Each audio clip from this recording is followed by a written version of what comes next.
Think back, way back. 125 years ago, it was the Summer Olympics of 1896 that was making headlines. Robert Garrett of Baltimore competed, along with about 240 others. His grandson, James, says Robert kind of stumbled into it. Robert was studying at Princeton University and was on the track team. His professor brought up the idea of going to Greece. They had a blacksmith locally in Princeton make up a disc, which they thought would be what a discus was. Well, it was about a foot wide, and it weighed almost 30 pounds, 27 pounds. Which you can imagine was nearly impossible to move, let alone toss. Americans didn't know the actual size of the Greek discus, so they took their best guess. But the uncertainty didn't stop them from taking the very long journey east. Robert and three of his teammates decided to do it. And so then in March of 1896, they set sail on a steamer called the Fulda. Of course, no air transportation. A weeks-long trip. They arrived just a day before the games begun.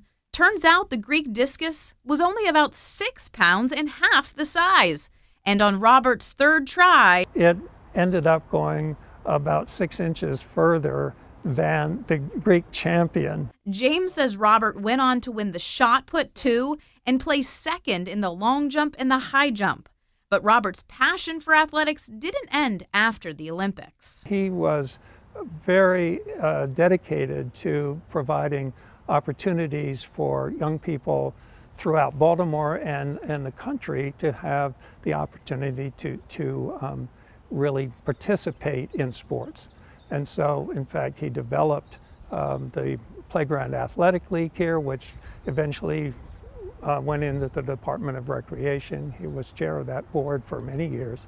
And Garrett was also extremely interested in history. Not only was he this tremendous Olympian, but in the 1940s, after World War II, he worked to really reestablish and reinvigorate Preservation Maryland, or what was then known as the Society for the Preservation of Maryland Antiquities. Nicholas Redding, president and CEO of Preservation Maryland, says the organization is celebrating its 90th anniversary with a big thanks to Robert, and his legacy lives on around Maryland. We're revitalizing historic buildings, we're training the next generation of historic tradespeople and creating new career opportunities, and we're helping historic communities invest in places that matter. Hard to believe Robert grew up here at the Evergreen House on North Charles Street, which is now appropriately a museum and library belonging to Johns Hopkins.